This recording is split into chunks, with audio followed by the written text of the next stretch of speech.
Excellency, the Honorable Jim Gibbons, Governor of the great state of Nevada, visits the bar of the Assembly. The appointed committee will escort Governor Gibbons to the chief clerk's rostrum. Please rise.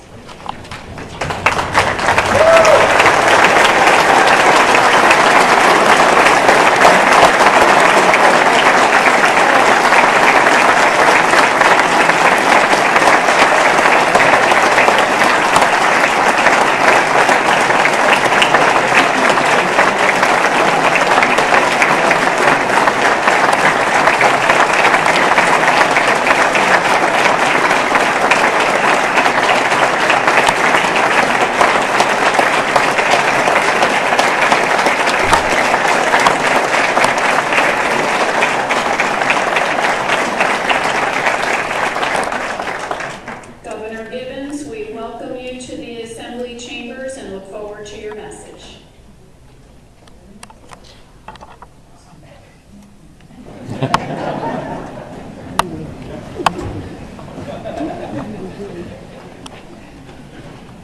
Speaker Buckley, Majority Leader Horsford, Lieutenant Governor Kowicki, members of the Senate and Assembly, honorable justices of the Supreme Court, constitutional officers and distinguished guests, and my fellow citizens.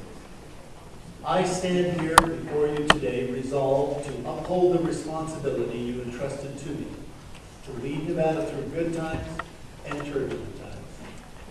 I am here to discuss the state of our state and our plan to address the challenges we are facing. But first, I would like to recognize some very special Nevadans.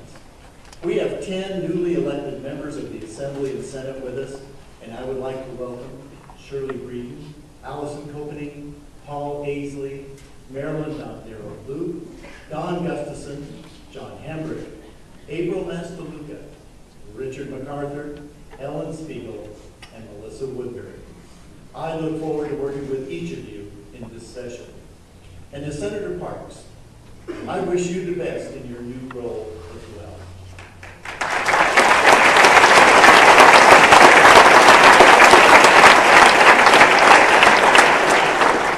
For 17 of you, this will be your last session, as term limits will require your retirement from your current positions. Nevada has benefited tremendously from your service, and I look forward to working with you to ensure that your final session is also your finest one.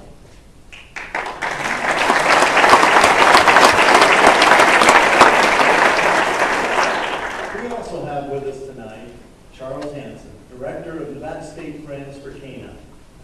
Nevada State Friends for Canine obtained private donations from corporations and individuals to allow the Nevada Department of Public Safety to purchase its only specially trained dogs that are used to halt the flow of drugs and drug money on our highways, a vital step in our ongoing efforts to keep meth and other drugs out of the hands of our children.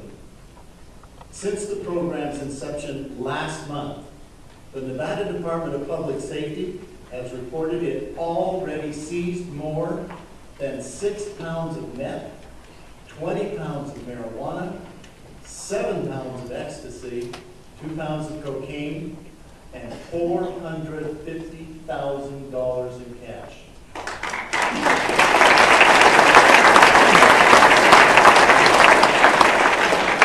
This money is being deposited into a state seizure account that, over time, will allow the canine program to be self-funded and to become a revenue source for the state.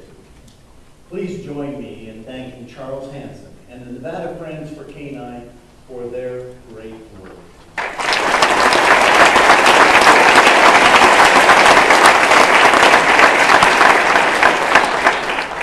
I would also like to take a moment to recognize the fine work done by members of the California-Nevada Tahoe Basin Fire Commission over the past year and a half. That commission was formed in response to the devastating Angora fire at Lake Tahoe during the summer of 2007. The commission made 90 detailed recommendations, and I will be promoting legislation during the upcoming session to implement them. Several of the commissioners, Alan Biaggi, Bud Hicks, Pete Anderson, and Leo Drozdoff, are with us tonight. Thank you.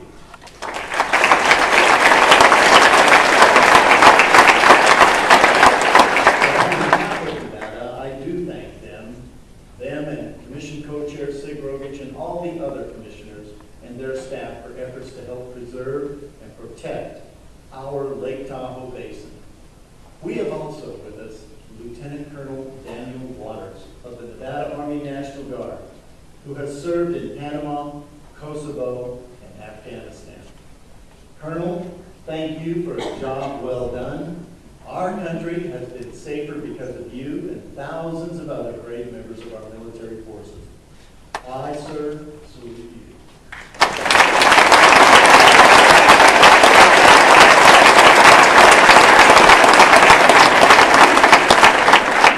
I would like now to take a moment to ask that all our veterans in the audience please stand and be recognized.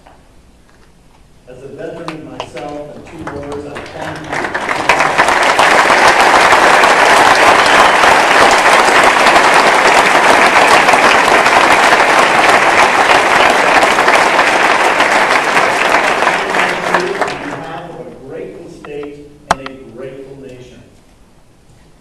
I also want to take a moment to acknowledge the sacrifices of those who cannot be with us here tonight. Nevada military service personnel overseas fighting the war on terror. These members of our armed forces and their families endure great hardships to protect our country and deserve our respect and thanks as well.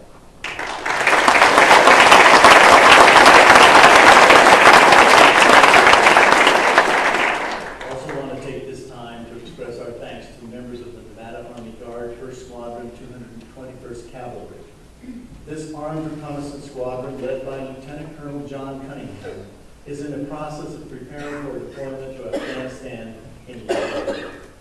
This deployment of 600 soldiers will be the Nevada Army Guard's largest international deployment of one unit since World War II, and the 4th major mission for the 221st since 2001. In addition, about 140 soldiers from the Las Vegas-based 1864 Transportation Company will also be deploying to Iraq and Kuwait. Our prayers go with all of you.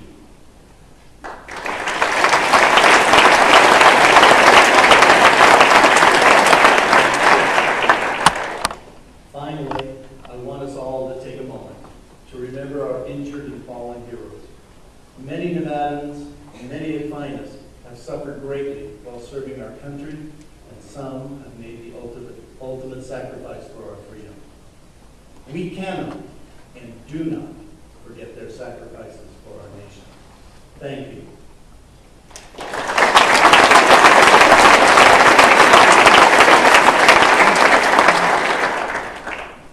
Well, today Nevada faces historic challenges.